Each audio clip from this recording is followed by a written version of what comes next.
እሺ ደስ ይላል። ማን ነው ካሌብ? ባሌ ነው። ወራዳ ነሽ። ባልሽ እንዴት አንቺ እያለች ቤት ውስጥ በአንዲት ሴት ፍቅር ወድቃል? እሺ ምን ላድርግ? ጭራሽ እኔ ነኝ የምታደርገው ነው የምነግርሽ። ትሰምኛለሽ? ይኸውልሽ አንቺ ልጅ ሴት ልጅ ጥበበኛ ናት ይባላል ነው ወይስ አንቺ ጥበቡ ሲታደላቸው አልነበርሽም? ግራ ገብቶኝ እኮ ነው። ካሌብ እኔን እያየኝ አይደለም። እና እኔ ምን ላድርግሽ? ትሰምኛለሽ? ያንን ሰውዬሽን አይኑን ከትሁት ላይ እንዲያነሳ ንገሪው። አለበለዚያ ይኸውልሽ አይኑን ነው ጎልኩጄ የማወጣልሽ። እኔ ብታወጣው ግድ አይሰጠኝም፣ ግን ንብረቱ ወደ እኔ እንዲዞር አድርገኝ። ያንቺ ሀብት ጥያቄ ገደል ይግባ። ትሰምኛለሽ? እኔ ግን ትሁትን ማንም እንዲያይብኝ አልፈልግም። እሺ? ማንም። በካሌብ ስም ምንም ንብረት የለውም። መኪና፣ ድርጅቱ፣ ሁሉም ነገር በአባቱ ስም ነው ያለው። ስለዚህ ይህን ሰውዬ ግደልልኝ። ስሚ፣ እኔ ነፍሰ ገዳይ አይደለሁ። እንግዲያውስ እኔ ፍቅር ነቀሳለሁ። በቃ አንድ የቤት ሰራተኛ ከቤታችሁ ወጥታ እንደሄደች እርሱኝ። አይ ትሁት፣ በፍቅር አትሂጂ ስንላት እሷ ሰበብ ፈጥራ ለመሄድ ሞከረች። ድሮም ባዳ ነው የሚባለው እውነት ነበር። እሺ ትፈልጋለህ አይደል? አዎ ፈልጋለሁ፣ በጣም ፈልጋለሁ። አንተ እንደፈለክ ይሆናል፣ እፈታሃለሁ። ከልብሽ ነው ቲና? አዎ ከልቤ ነው። ግን አንድ ነገር አለ። አንቺ ካለ ምክንያት ምንም ነገር አታርጊ። የት ነህ? ሰውዬሽን ላስወግደው እኮ ነው። የኔ ጀግና አኮራኸኝ። ምን ላድርግልህ? በእናትህ እባክሽ አርፈሽ ዝም ብለሽ ስራሽን ስሪ። ብቸኛው ወራሽ የኔ ነፍስሽ ነው። እኔ ደግሞ ህጋዊ ሚስቱ ነኝ። ስለዚህ ግማሹን ንብረት የኔ ሆነ ማለት አይደለም።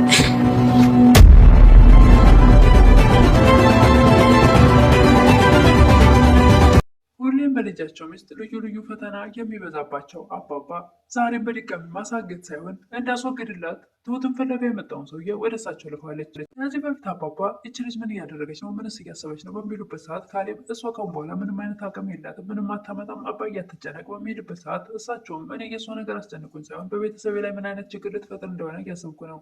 ይህናም ላጋቹ ደውላ የት ነህ በምትለው ሰዓት ሰውዬሽን ላስወግድልሽ ነው በሚላት ሰዓት እጅግ በጣም በደስታ እኔ ካሁን በኋላ ህጋዊ ሚስቱ የካሌብ ስለሆንኩኝ ግማሽ ንብረቴን ተካፍዬ በደስታ መኖር እችላለሁ እያለች በደስታ ትወጣ። ትሁት ካሌብ አባዬ ወጥቶ ቀርቷልና የሆነ ነገር እንዳይሆን እያሰብኩ ነው ወይም እየተጨነኩ ነው በምትልበት ሰዓት አይዞሽ ትሁቴ ምንም አይሆንም። እናም 1 ሚሊዮን ብር እያለ ሲያስጨንቃት የነበረው ሰውዬ አዲሱ ሰውዬ ከእሷ ህይወት አስወግዶላታልና አስፈራርቶታል። ኃይለኛ ሰው ነውና ይህን ሰው በመተማመን በደስታ ተሞልታለች። አባባን በቃ ላይ ያስወግድልኝ ነው በሚል ሰላም ጤና ይስጥልኝ። ውድና የተከበራችሁ በመላው ዓለም ያላችሁ ኢትዮጵያውያን ኤርትራውያን እግዚአብሔር ይመስገን ደህና ነኝ። የግፈኛው ሚስትና የሰራተኛው ፍጥጫ ወይም ደግሞ ትሁት ድራማ ክፍል 51 አብረን እናያለን።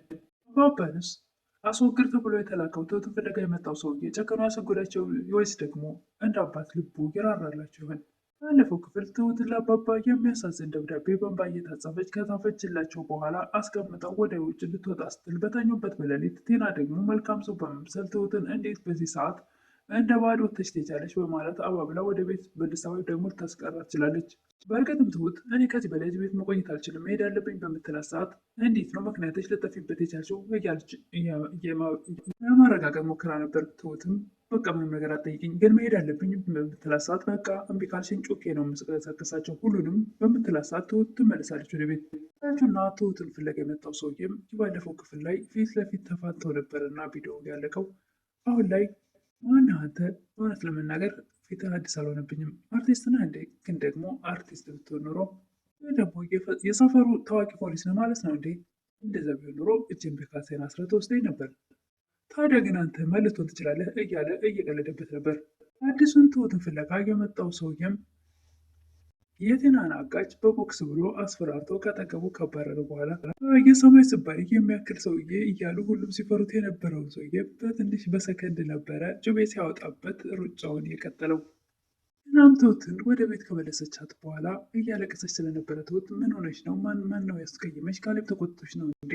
ጓደኛሽ አይደለው? የሆንሽውን ነገር በግልጽ ንገሪኝ እያለቻት መልካም ሰው መስላ ያለውን ነገር ትሁትን ለማጣራት እየሞከረች ነበር። ቴናም መልካም ሰው መስላ ትሁቴ ምንም ቢፈጠር ምንም አንቺ ከዚህ ቤት አትወጭም እያለች አቅፋ በመሳም በማስመሰል ትሁትም አሁን ላይ የእውነት እየቀረበቻት ወይም ደግሞ መልካም ሰው የሆነች መስሏት ልቧን ሰጥታታለች ለቴና። ካሌብ አባባን ለምን ዋሸኝ እያለ ነበር። አባባ ምንድን ደግሞ ዋሸው እያሉ ነበረ። ትሁት ፍቅረኛ አላት ብልህ ነዋ እያለ ነበር ካሌብ። አባባም አንተስ ለምን ዋሸኝ እያሉት ነበር። እኔ ደግሞ ምን ዋሸው እያለ ነበረ። እንዴ ትሁትን እንደምታፈቅራት ነዋ እያሉት ነበር አባባ። ደንገጥ በማለት ማን? እኔ ካሌብ ነኝ ትሁትን የማፈቅራት እያለ ነበር። እሳቸውም እኔ አይደለሁም እኮ ያልኩት፣ ዓይንህም ጥርስም ሁሉ ነገርህም እንደምታፈቅራት ይናገራል እያሉ ነበር አባባ። በዚህን ሰዓት ቴና በር ላይ ቁማ እያዳመጠች ነበር።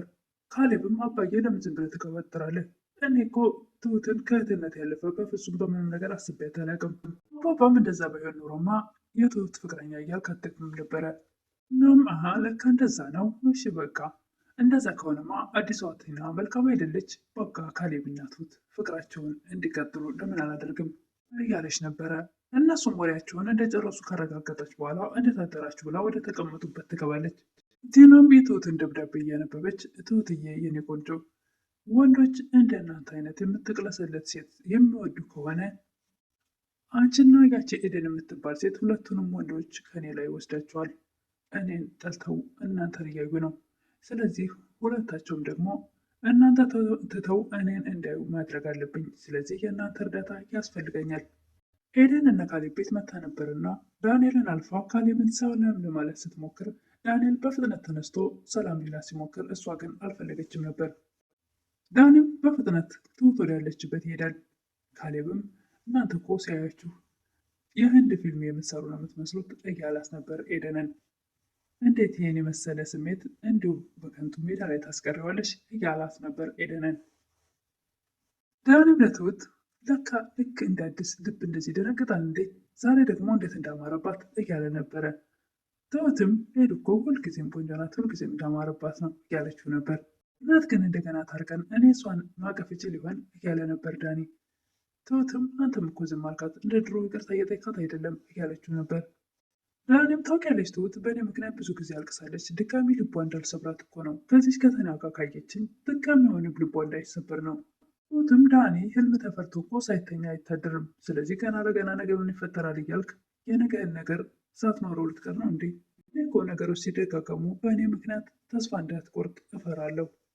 ቲናም ትሁትን ፍለጋ ወደ መጣው ሰውዬ ጋር ሄዳ ነበረ። ምን አዲስ ነገር አለ እያለ እየጠየቃት ነበር። እሷም ማታ ትሁት ከቤት ወጥታ ልትሄድ ነበረ እያለችው ነበር። ይኸውልሽ ይህች ልጅ ድጋሚ ከዓይኔ እንድትጠፋ አልፈልግም። ደግሞ ብትጠፋም ወደ ቤተሰቦቿ ጋር አትሄድም፣ ምክንያቱም እኔ እዛ እንዳሉ ታውቃለች። አሁን ማታ አንጀት የሚልበላ ደብዳቤ ጽፋላቸው ከቤት ልትወጣ ስትል እኔ ደረስኩባት። እንዲሁም እዚህ እንደሆነች ለማወቅ ብዙ ጊዜ ፈጅቶብኛል። ስለዚህ ከዚህ በኋላ ከዓይኔ እንድትጠፋ አልፈልግም እኮ ለዛ እኮ ነው እንደምንም አግባብቻ ያስቀረዋት እያለችው ነበር ቴና። የአሁኑን መቅረቷን አትይ፣ ይህን ነገር በድጋሚ እንድቀር ልታደርገው ትችላለች። ስለዚህ ደግሞ ከዛ በፊት አንቺ የቅርብ የልብ ጓደኛ መስለሽ ቅርቢያት። እያንዳንዱን የምትደርጊያቸውን እንቅስቃሴያቸውንም ሀሳቧንም ለማወቅ ሞክሪ። እናም እኔ ያንተን ስራ በአግባቡ እየሰራው ነው። አንተ ስለ እኔ ምን ልታደርግ አስበሃል? ያንን ቆሻሻሽን አስወግጄልሻለሁ። ከዚህ በኋላ ደፍሮ ፊት ለፊትሽ አይቆምም። ሌላው ነገር ያንን ልጅ ከቤት ማስወጣት አለብሽ አንቺ። ካሌብ ትሁትን አፍቅሯታል ትላለች ቲና ለሰውየው። ሰውየውም ይደነግጣል። እያንዳንዱ ካሌብና የካሌብ አባት ሲያወሩት የነበረውን ቁማ በር ላይ ስላዳመጠች ሄዳ ለሰውየው ይህን ትነግረዋለች። ሰውየውም በጣም ተበሳጭቷል። ካሌብ ትሁትን አንድ የቁጭ ብለን እናውራ እያላት ነበር። ትሁትም እሺ እያላቸው ነበር። እሺ ፊልምኔ እንዴ እያላት ነበረ። እሷም እሺ ካልክ ደስ ይለኛል እያለችው ነበር። ካሌብም ትሁትን እስከ ዛሬ ለተናገርኩሽ ነገር በጣም ይቅርታ ላቸው በማሰብ ነው እያላት ነበር። ትሁትም ኧረ በቃ አልተቀየምኩም ካሌብ እያለችው ነበር። ካሌብም በጣም አመሰግናለሁ ትሁቴ። ትሁትን ፍለጋ የመጣው አዲሱ ሰውየው ካሌብ ማን ነው በሚላት ሰዓት ባሌ ነው ትላለች። አንቺ ወራዳ ነሽ! እንዴት አንቺ እያለሽ ሌላ ሴት አፍቅሮ ወይም ደግሞ ለባንድ ሴት ፍቅር ባልሽ ይወርቃል እያለ እሷ ላይ አፍጥጦ በጥፊ ሊያጠናገራትም ነበር። አመሽ ምን ሊያድርግ እያለችው ነበር። ሰውየውም ጭራሽ ደግሞ ምን እንደምታደርግ ልነግርሽ ትፈልጊያለሽ? ቆይ ይኸውልሽ ልንገርሽ፣ ሴቶች ጥበበኞች ናቸው ይባላል። ወይስ ደግሞ አንቺ ጥበቡ ሲታደላቸው አልነበርሽም? ካሌብ እኔን እያየኝ አይደለም ትላለች ቲና። እና እኔ ምን ላድርግሽ? ትሰምኛለሽ? ሰውዬሽን ከትሁት ላይ አይኑን እንዳነሳ ንገሪልኝ፣ አለበለዚያ አይኑን ከወርጉዬ እንዳልዘለልሽ። እኔ ነው ብታወጣው ጉዳይ አይደለም፣ ግን ደግሞ ንብረቱ ወደ እኔ እንዲዞር አድርግልኝ። የአንቺ ንብረት ጥያቄ ለእኔ ገደል ይግባ፣ ለእኔ ጉዳይ አይደለም እያላት ነበር። የምፈልገው ትሁትን ማንም እንዳይብኝ አልፈልግም። እኔና ካሌብ ህጋዊ ጋብቻ ነው ያለን፣ ግን ደግሞ በካሌብ ስም ምንም አይነት ንብረት የለም። ቤቱም ሆነ ንብረቱ በጠቅላላ በአባቱ ስም ነው። ስለዚህ ይህን ሰውዬ ግደልልኝ ትላለች ቲና። ሰውየውም ስታምኛለሽ፣ እኔ ነፍሰ ገዳይ አይደለሁም፣ ከእኔ ጋር እንደዚህ አይነት ቃለ ምልልስ አቁሚ ይቃላት ነበር። እኮ ስምምነታችን እንደዚህ አልነበረም። ልረዳት ልትረዳኝ አይደል እንዴ የተነጋገርነው? ሰዓት ሰውየው በሀሳቡ ይስማማል። በስተመጨረሻም አባባን እንግዲህ አግኝቶ ይዟቸዋል። ጨክኖ እንዳለችው ያስወግዳቸዋል ወይስ እንደ አባት ልቡ ይራራላቸው ይሆን? እሱን እንግዲህ በቀጣይ የምናይ ይሆናል ምን እንደሚፈጠር። እስከዛው ለምታበረታቱኝ እህቶቼ ምስጋና ከልብ ነው። አዲስ ለሆናችሁ ደግሞ ሰብስክራይብ እያደረጋችሁ አበረታቱኝ እላለሁ። አመሰግናለሁ።